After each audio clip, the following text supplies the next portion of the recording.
get caught up in it, and you're just like, man, like the dedication, you know. I mean, listen, it built me for what I'm doing now, and it's hard to even make sense of, because it's like you want to be the best, but like, do you really want to be the best? Like, it's such a pain in the ass to try. You become a victim of your success, you know, more than anything. So, right. Sure. Yeah, it's an interesting thing because you get so caught up in it, you don't realize what you're doing. I go to powerlifting meets now, and I look at the weights people are lifting. I'm like, oh my god, this guy's going to squat 1,000 pounds. Like, holy shit, this guy's going to hurt himself. You know, like, I know, because I'm out of the frame of mind. I was telling him, I can't even imagine. Like, I watched him. Like, he was watching a video of me this morning, and I'm like, I was telling the girls when I was just talking to them, like, I would die if I tried doing that shit. You know, my muscles would every muscle would tear. You know. I watch the guys compete, and I'm like, man, these guys look so crazy. And I'm like, holy shit, wait a minute, I was up there beating these guys, you know? Right. Yeah, I remember watching all the videos from back in the day, and you'd squat 4 plates, 5 plates. But it wasn't like you would power lift, and then the people, you know, power lifters are always negative. They're like, oh, you know, he's just a bodybuilder lifting for show. I'm like, I think if he wanted to go heavier, he could certainly handle a lot of weight. You ever load it up? I mean, there's probably no reason 700 at 19, I squatted. Yeah. You said in the interview, what was it? If your nose didn't bleed? If my nose didn't bleed, I wasn't doing enough. So we'd squat to our nose bled. That was Squatted 700? Yeah, 19. My legs were crazy. What's that? What was that, your best? Yeah, that's the most I ever did. Yeah. Yeah, being a pro bodybuilder is one thing, but then to be a Mr. Olympia, it's like, you need it's a combination, right, of longevity, a lot of hard work, a lot of years training, a lot of density. Yeah. Everyone can be big, but the when you turn to the side, the depth it takes so much time for. That's what the. I mean, all the bubbly muscles. At 23, I thought I was big, but I didn't win the Olympia until I was 33, which seems old. I mean, someone coming into the sport, if you tell them, hey, you can't be the best until you... Most of the guys don't win until they're 30. It's a long time for the kids to wait, you know? Right. I mean, the fighters, they're young kids, so some of these guys that come in and win. Right. Like, for you to transform, like, these kids don't have the patience for that shit. And I think that's why it kind of died out a lot, is the patience isn't there. And I think nowadays, people train for Instagram instead of training because they're passionate about it. You know what I mean? Right. It's true, because these kids get into it and they love it. I can't listen. I'm a victim of it because I film all my shit. Yeah. It's just what I have to do to stay relevant with stuff. So like I always have a guy just making it easier. That's stuff. what people love. They love seeing what you love to do. So if you post a picture with your kids, it's not the same as you throwing a combination, right? Oh yeah. Right. Except for like the few fathers, right? Yeah. The hardcore people that understand like there's more of the life than. But the kids just want to see you. That's when you start to how get how they can duplicate it and get. You start to get a better response, and you get better fans rather than just fans. Period. And people ask you more like high quality questions rather than, hey man. Like I have people come up and they're like stressed out at like a show, and they'll go, okay. They're like, I got a problem, and I'm like, oh man, okay, this is gonna be a while, you know. They're like, my close grip bench is the same as my regular bench. What am I doing wrong? And I'm like, this is your question? This is what you waited in line for 2 hours, you know? And so I noticed that the more that I put out family stuff, or the more that I put out, you know, trying to balance things out, the more that I get people with like life questions rather than talking about their incline value. You get like a little piece of sand. Like, that's the content they want to see too. It's a little weird, right? The grittiness. That's right. There you go. Yeah, there's nothing better than getting a ribeye steak, like a tomahawk ribeye, and just like picking the thing up and just biting it, like peeling it right off the bone. I did that until I was married.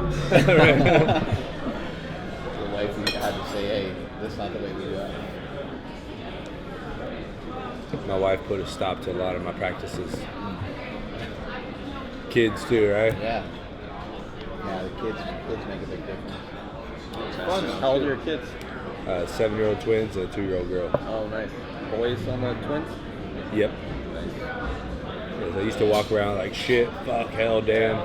And then my kid, he just said shit the other day, like not with us, like we weren't around, you know. So he's like, he's playing Minecraft, and he was like, shit. And I was like, I was like, you can't say that. But then I'm thinking to myself, he's probably heard me say that a fucking 100 times. You know? How can I tell him not to say it? But what you do, right? It's true. So I was like, all right, well, don't say it in front of your teachers. Yeah, I benched 578. Oh, and no, the less goal- than that, like 2 years ago. Yeah, about 2 years ago. I benched 578. The goal was bench 600. And I was super strong. I blasted up to 578. And then when the 600 came, I went to like, just when you need that little extra power to push into it hard, I went to push into it hard. My pec went. So it was like, I tore my pec with 600 pounds probably about 3 different times. And so I was like, But you're strong enough to get it, though. I think so. I mean I didn't get it, so that's all the proof that we got, right? But I think many times in my career I was strong enough to lift that weight. But yeah, it got the better of me. 3 surgeries to repair your pec? No. So they've all been slight tears, and they've all been, luckily, with powerlifting we always have good spotting. Another time I tore my pec, we were at bodybuilding.com, and I was just throwing weights around. I did 500 for a set of like 4. I was going to do a set of 5. I'm just like launching the weight up, and I was just pushing on it too. I was just going too haywire, and it was on a shitty bench with a different kind of bar and some different circumstances, and then it went again. So it was a few times. A lot of it has to do with the structure of like your shoulders and you creating imbalances. You create imbalances and you get in here, and then when you have those imbalances and you go to push and your shoulder's already forward, and your pec has to flex that much harder, and so there it went a couple times, and so I had to just say fuck it. I gotta be done with it, I met some big Russian dude in Russia that has the world record. He's real. You see a picture of us? He's huge. He made me look like a fucking He hopped little, in- like he I never hopped in, worked out. Yeah. He rented a Lambo in LA. Yeah, He loves- still has a And he record, took huh? him for a ride. That was like 3 years ago. 738 bench. Yeah. Wrist wraps. 738 Huh? pound raw bench And the press. wrist wraps. Really? Yeah, he's a beast, man. That guy's strong. But yeah, he took He's me. like 400 pounds, that guy, or something. Yeah, he took me for a ride in a Lamborghini. He was like, "We go for a ride," and I was like, "Okay." I had no idea he was going to go down the streets of LA at 130 miles an hour, or whatever we were doing, 150 miles an hour. I was like, "Holy fuck!" Might have even been faster. I don't even know. I have no idea how fast we were. But we were flying. I was like, shit in my pants. So that's the world record? It was 722 by Eric's photo for what, 3 years? He's from Vegas, that kid. Yeah, he's really big and really strong too, but he doesn't really compete anymore. Yeah, what happened to him? He ended up with a lot of injuries, and He he's used still to be hanging out with Stan a lot. he's still really strong, but he just didn't have that top end strength anymore. I used to watch him in the gym bench press because he used to train like at 10 or 11 at night, and I used to go in there and train for hours. And he used to be in there all the time. I had no idea he was as strong as he was, because we were talking something about bench press, and you're like, oh yeah, this guy's... I'm like, yeah, whatever, I didn't know he was that good. I just thought he was some big fucking dude in the gym. Yeah, so he came in the SuperTraining probably about 5 years prior, or maybe like 3 years prior to him breaking the all-time record. And he was just like a raw talent. He came in and he started working out with us. And people do that. They just come into SuperTraining and they just start lifting with us. We don't know who's who. And I recognized that he was big, but then I started to really look at him after we did like 315, and I was like, oh my God, I'm like, this guy's fucking huge. He did 315 or something, like some crazy... 60 times. 60 fucking times. Yeah, for 60 reps. 405. So he's moving around 315 pretty easy, and then 60 405. times 315, bro. And I'm just like, my head's about to explode. Yeah. He looked like he could, because he was very, and he didn't have a bad build. Like, he wasn't like a fat he's guy. not He fat. had a good, muscle build, yeah. I think so. What do you think I should get? Either the steak or the salmon, both are good The options. steak. I'll have the steak, please. Medium rare. Yeah, medium rare. I'll go with the steak and no rice, please. And can I get a side of the asparagus as well? Can I do the steak, medium rare? Let's do the secret. At this point, I guess I gotta get a steak too. Medium rare. Thank you. Sweet. Because everyone's always trying to hide shit. Will you in it, Ben? Mm-hmm. Yep. Yeah, a lot of what I saw, and part of the reason why I wanted to talk about it on camera was because there were so many athletes at the time saying they didn't know what they took, like they thought they took flaxseed oil and all this crap, and I'm like, man, people just need to be more open. Like, you're either taking them or you're not. Like, just say it. Who fucking cares? Right? Like, especially for like bodybuilding or powerlifting, where it doesn't affect your ranking. You don't like, they're not going to strip your title because you took something. So.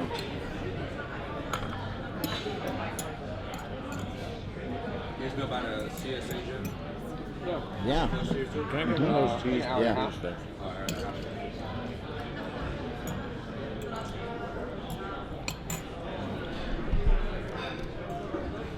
You know those guys over there? Mm-hmm. Yeah, it's Kyrian Fitzgibbons. Kevin Ross. Bob Harris. You probably don't know who that is, though. That's the first book I ever read when I was 16. The name sounds really familiar. More a classic physique.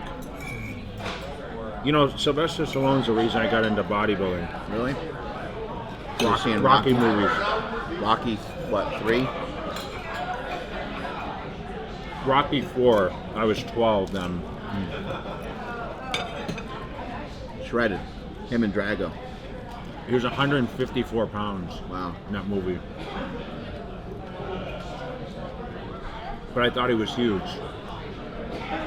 I think in the movie itself they say he's like 212 pounds or something, right? They say No, yeah, I know, but yeah, he was 154. Right.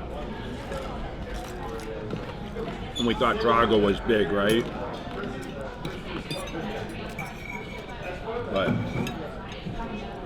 he's pretty tall. I've seen him before. Seen him in person. Van Damme I liked a lot too. He was in amazing shape. Yeah, it's crazy because I was at Gold's Venice walking in one time, and this guy was yelling from across the parking lot, and he kind of started coming towards me, and it was Van Damme. Oh shit. And he had like this, he had grayed a little bit then. And he stuck his hand out, he's like, I'm a big fan, da-da-da-da-da. So it was crazy to me as a kid watching this stuff, you know. Bloodsport, that was my favorite movie. I watched it 1,000 times, you know. And Stallone, the same thing. When I met Stallone, like he was, because he had a supplement line for a while, I don't know if you remember that. So he'd go to the Arnold Classic, he was friends with Schwarzenegger, so I won the show in 04, and I was going into Morton's Steakhouse after the show, and someone came running after me, hey, someone wants to meet you, and I walked over to the limo, and he stepped out, and he's like, Jay, I'm a huge fan, and I'm like, dude, I've been watching. I don't think he even know. I never told him, like, you were the reason I got into bodybuilding, you know? That's awesome. That was really cool. So to meet two of your guys that you were inspired to actually start weight training. Right. I thought Van Damme was jacked too, you know, but Yeah. he was just cut up or whatever, you know? Right. What was your best like stage weight? Because it really makes a big difference whether you're lean or big or. Yeah, 260, you know. Go 260.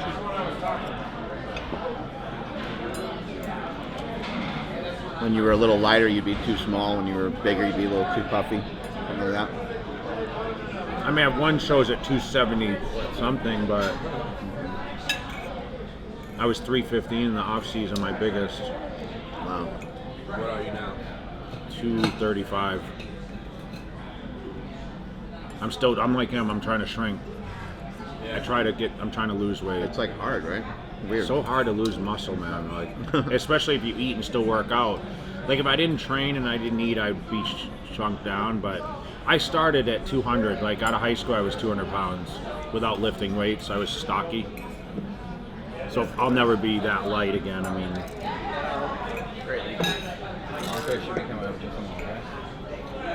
I was 275 by 20 years old and in great shape. Yeah. They said his legs were so big, he took 3 years off from training. So his upper body could catch up. They're big just because you love training them, or just naturally Genetics. too? Kind of combination.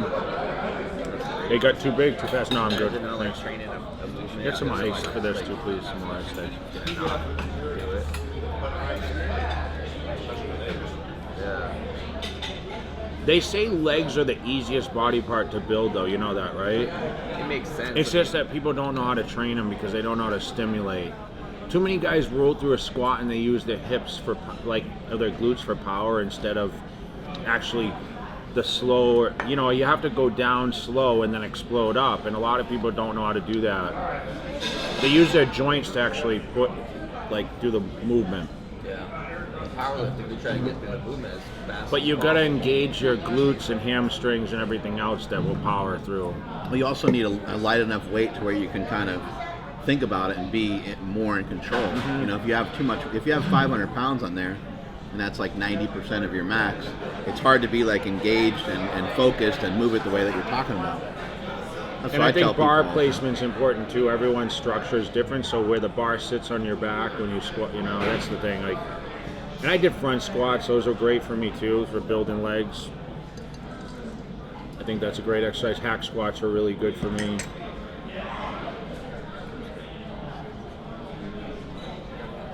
Yeah, thank you. You do like a shit ton of sets of most things, like 20 sets. Yeah, I mean, standard for I did back. 40 for legs, 40 sets, Yeah. How That- many reps per set? 12 reps. Everything was 12s. I never did the failure sets ever in my career. I only maxed out until I was 19. Then I realized I was going to have a career after I won the Teenage Nationals, and I said I'll never go heavy like that again. So I never That's did one amazing rep to max. have, you know, to be able to make a statement and then stick to it. That's what I admire the most when I hear somebody make a statement like that. Because I don't always have that in my own life. You know, that's a lot of control. Just say I ain't never doing that again. It's pretty good. That's certainly one of the most honorable things about a bodybuilding, right, is the discipline, right? I mean, more so than if guys in our sport had that kind of discipline, they'd be fucking killers, you know. But Yeah. we get away with so much, you know. You get away with it, and like A lot of sports people do get away with it. That's what I mean. You They get away with it. practice, and then when they're done with practice, they don't think about it anymore. Bodybuilding doesn't work that way. You're a prisoner to it. No, there's not any time down really. Because you got to have the meals. It's every 2 hours, right? I think the fighters are getting smarter now, though. They are. They are.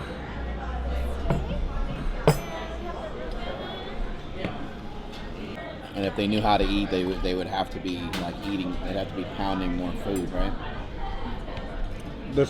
I say smaller, but the meals aren't small. But more frequent meals is better for everything, for your testosterone balance, everything. You know, You shouldn't go more than 2.5 to 3 hours if you're an athlete without eating. Just because the way it breaks down scientifically, I mean, you have to feed yourself a certain amount of fuel. I think what you said about But you know, he might fight better being fasted. You know, that's a different animal. Right. You know, some people just have more energy and they can move faster on an empty stomach. You know. yeah, that's true. while I can train fasted, but specifically for that, like I feel like my body just sharper, more than like a lot of like mentally.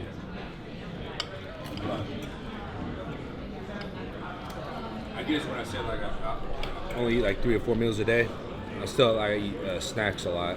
Right. faster, but you still eat. You have to eat the night before. Yeah, but I stop eating. Again, depends on the cycle of training. Like my longest fast would be like 14 hours. So it'd be like 8 o'clock at night until like noon the next day.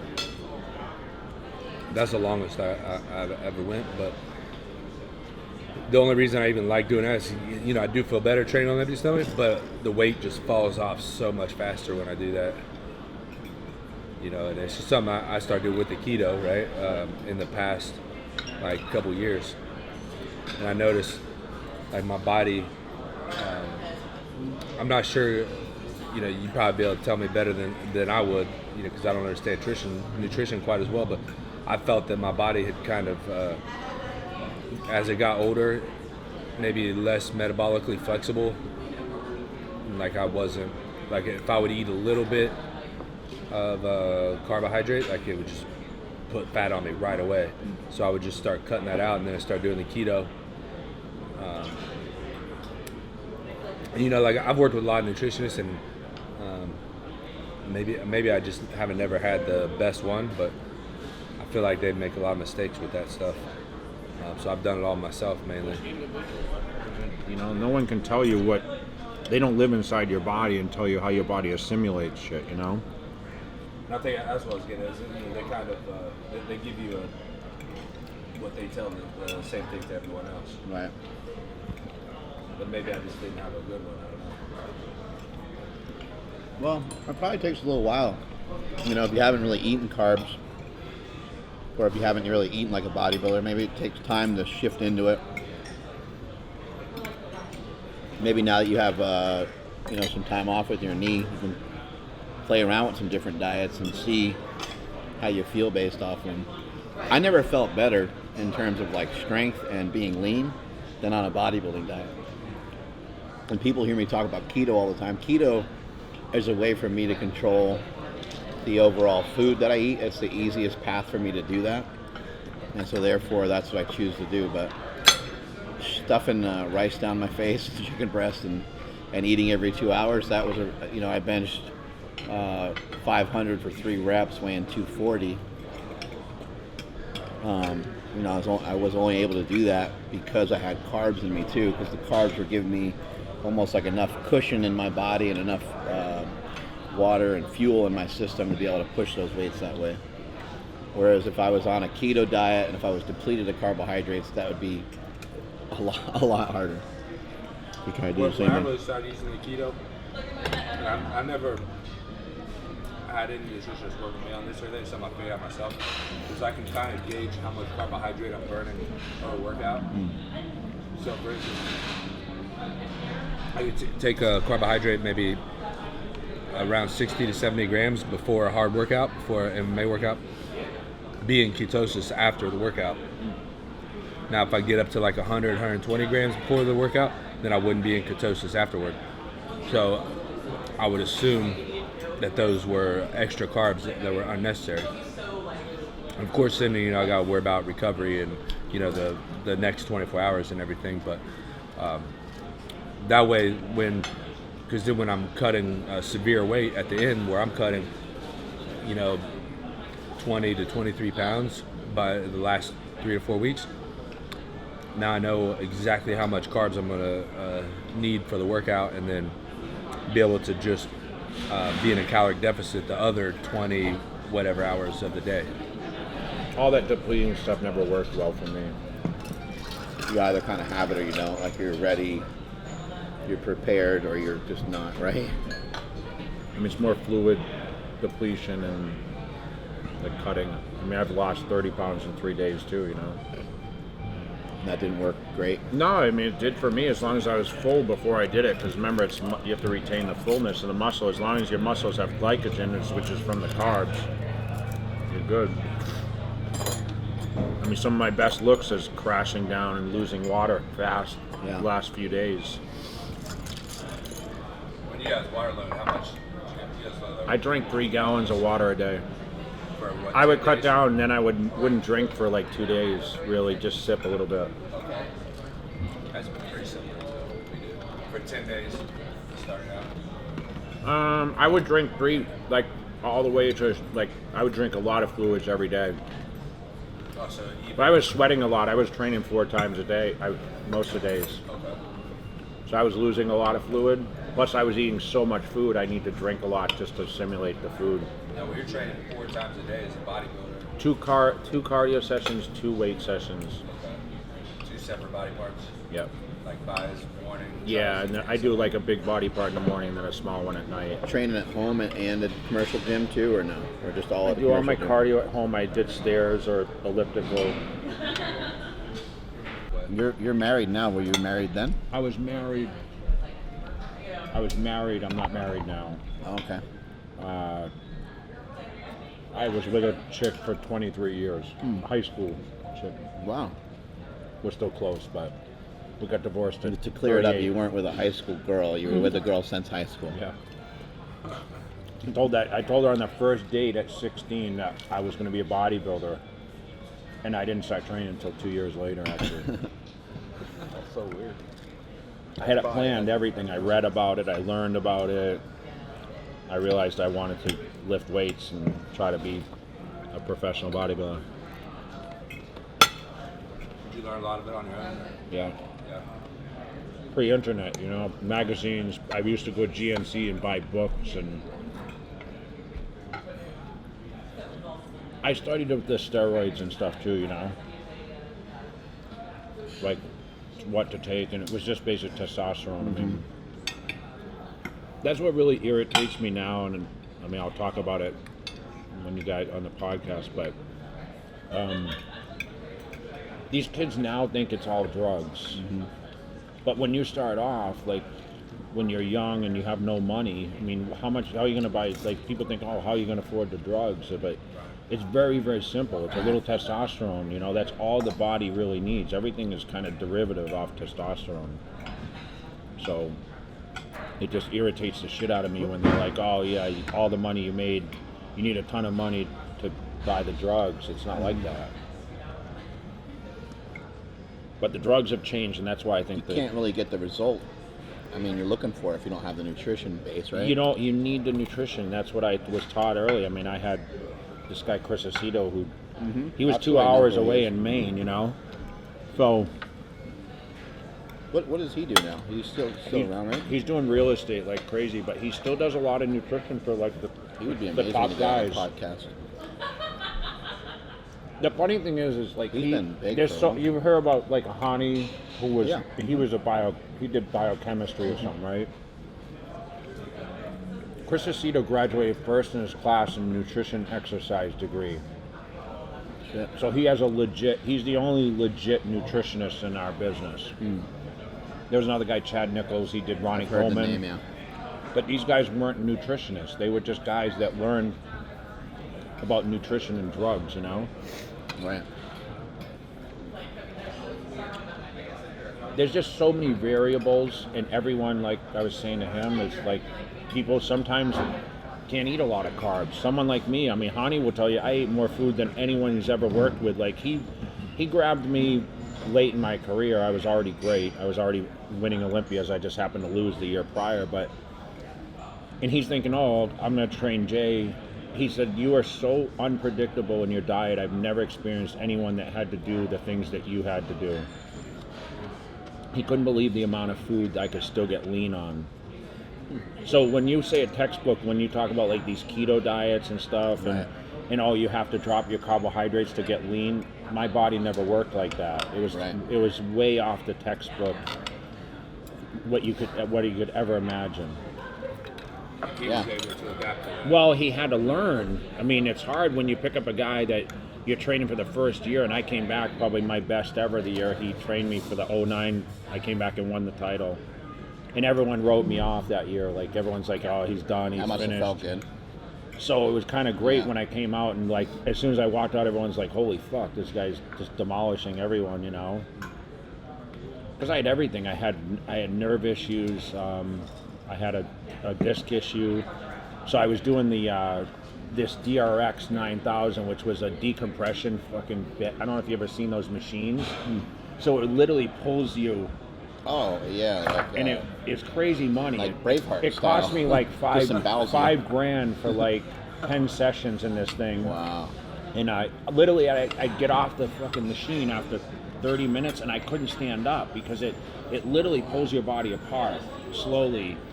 So it was, my body had to adjust, and I had to get up and I had to lean on shit because it was like my hips, everything. It pulled everything out from all the compression, but that's how it got rid of the disc issue and the nerve, you know? That worked, huh? So my leg was shrinking. I was losing size on one of my legs, and that was, my legs are my key, right? So, and the internet fucked everything, because when the judges visually see you and you're judged on your body, like, it's hard when there's 5 guys being compared. You're not looking at, oh, that guy's biceps small. You're looking at the comparison shots. But when you started staring at pictures, you see, holy shit, this guy's legs smaller than the other leg, you know. So people started to call you out on it, and everyone would talk about it. Oh, Jay's leg's small, or da da da da da. And when it's your best body part that you're known for, and it's shrinking down, it's an issue.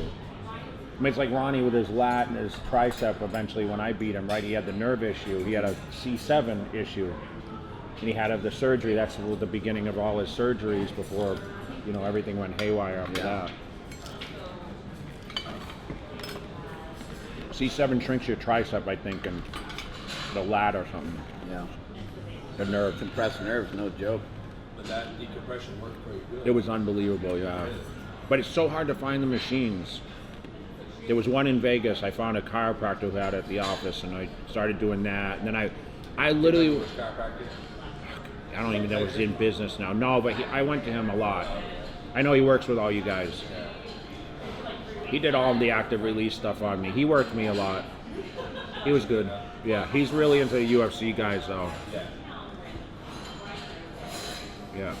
There's I remember going to some active release people that had a table that would move, and they would like strap you to the table while you're laying like face down, and they could push your legs under you almost like the way a reverse hyper works, and they at the same time they would dig into your back. Like, holy shit, that felt so good. And you have two people working on it at the same time. It felt amazing. A little bit like what you're talking about. It wouldn't Patrick would do that. One guy would hold the leg, and they would it's twist great. you around. Having two people do ART on you is way better than just one. The women bodybuilders that when I used to be a teenager were hot. Like, Yeah, Corey Everson they were and like, shit, right? yeah, like they were like Smoking. hot bodies. Yeah. Like a little toned, not big, but Like the fitness girls. yeah, like not even though. Like it was just like It was a attractive, girl- really attractive. Yeah, like almost like a track athlete type body, you know. Right. I remember actually one year I was at the Olympia. I did a bench exhibition thing, and a lot of the girls were coming off stage, and they don't care. Like they're just like changed. Like they weren't out in the open, but they were like in a room right next to us, and we could clearly see them. I'm like in like a bench shirt and shit. Yeah. And the funny thing is, these girls are pretty much naked, and I'm not looking at them in any sort of like, oh my god, they're hot way, even though they were hot. I'm like, holy shit, look at that girl's hamstrings. And my friend hits me, he's like, dude, what the fuck is wrong?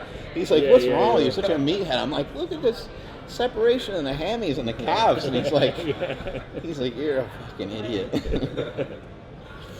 But yeah, it was, mate. I mean, the physiques that they had were amazing. I know bodybuilding can get a little weird. He's funny. How weird has some of that stuff gotten? Like the weird bodybuilding stuff, or you've been able to? I don't really see it. You've been able to stay away from it. I think it was worse before, to be honest. Yeah. I mean, Yeah, I used to hear weird stories. Bodybuilding started from the gay community. That's why it was so popular. Like, it drew a lot of the gay community to watch it, right? That's why you're so into it. Yeah. I figured. It's all making sense. Now it's starting to add up. Yeah. Well, it makes sense. You get so into the male physique, and you're in, right? It makes sense. The guys were attractive before they got the freaks, you know what I mean? They were Right. more slender bodies or whatever, so. Yeah, before people got so just jacked out of their minds. Thank you. Thank you. Appreciate it. Thanks for lunch. No problem. Yeah, no problem. You guys ready to rock? Ready to roll?